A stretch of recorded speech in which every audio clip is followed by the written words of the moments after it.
J'accueille à présent Madame Louise Paquette, directrice générale de l'Association de la fibromyalgie Région Montérégie. Bonjour Madame Paquette. Bonjour Madame Bourgon. Merci d'avoir accepté notre invitation. Grand plaisir d'avoir été invitée. Ah, c'est gentil. Écoutez, on faudrait qu'on cerne ce qu'est la fibromyalgie. C'est difficile à diagnostiquer, mais quelles sont les douleurs ou les symptômes? Les principaux symptômes sont des douleurs chroniques qui sont plus musculaires, tendons, ligaments. Et on peut parler aussi de problèmes d'humeur, problèmes de sommeil importants généralement. Douleurs diffuses. Douleurs diffuses un peu partout dans le corps. D'ailleurs, pour en arriver à un diagnostic, on doit présenter, la personne doit présenter des douleurs dans les 4 cadrans de son corps, c'est-à-dire gauche, droite, haut, bas, pendant un certain temps, pour finalement pouvoir intéresser la médecine peut-être à amener un diagnostic qui va se faire par élimination d'autres douleurs, d'autres maladies ou syndromes, etc.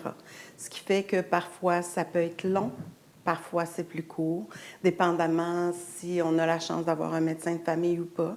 Parce que c'est sûr que quand on n'en a pas, de se promener d'un médecin à l'autre, ça favorise pas ça, c'est épuisant. Il y a même au niveau de la médecine des médecins dans le corps médical qui ne croient pas encore à la fibromyalgie, donc c'est encore plus difficile.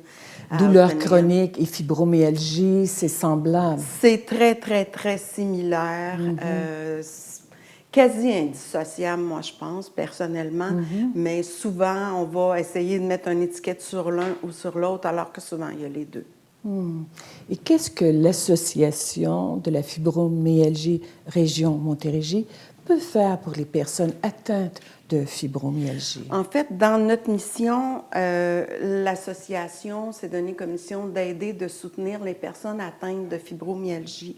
Et par ça, on offre différents services, différentes activités, un soutien psychologique avec une intervenante sociale qui peut faire du suivi en privé, individuel, ou qui anime également des groupes de soutien. Donc, par cette présence-là, les gens peuvent se dire, peuvent partager ce qu'ils vivent, peuvent, que ça soit en groupe ou de façon individuelle. Évidemment, comme on est un organisme à but non lucratif, principalement financé par ce qu'on appelle dans notre jargon le PSOC, qui est le programme de soutien aux organismes communautaires, c'est notre principale source de financement. Malheureusement, on n'a pas la chance de pouvoir avoir notre intervenante à temps plein.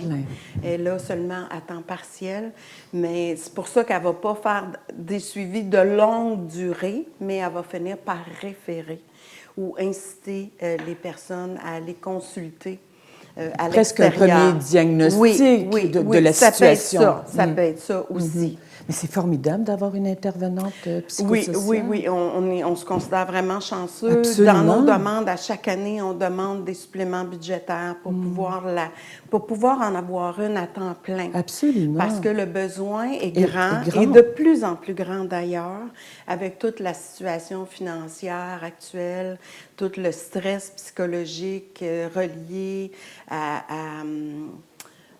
l'augmentation des coûts pour le loyer. C'est anxiogène, tout ça. C'est très anxiogène. On a d'ailleurs beaucoup... En fait, il y a souvent beaucoup de morbidité dans les cas de fibromyalgie. Morbidité étant le fait qu'il peut y avoir plusieurs maladies, plusieurs diagnostics, plusieurs facteurs qui vont influencer la personne parce que tout devient un petit peu plus difficile pour eux. Oui. Vous avez heureusement un grand nombre d'activités. Oui. Visioconférences, groupes de soutien. Oui. Donc, c'est aidant, ça. C'est aidant parce que notre objectif principal étant de briser l'isolement et de permettre aux gens atteints de pouvoir aller participer à des activités qui sont adaptées pour eux.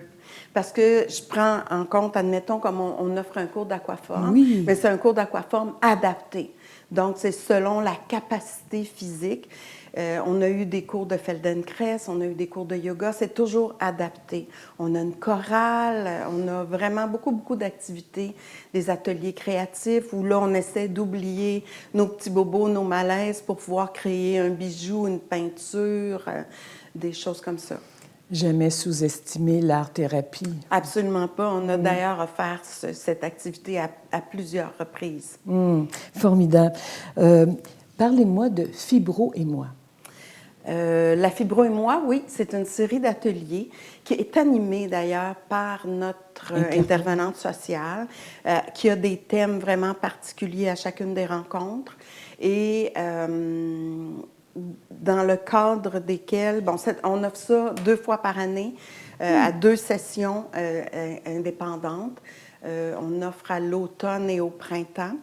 Et ça aide beaucoup les gens qui sont en recherche de diagnostic, qui viennent d'avoir un diagnostic, qui ne savent pas trop encore quoi faire, comment faire, où aller voir, qui consulter, etc.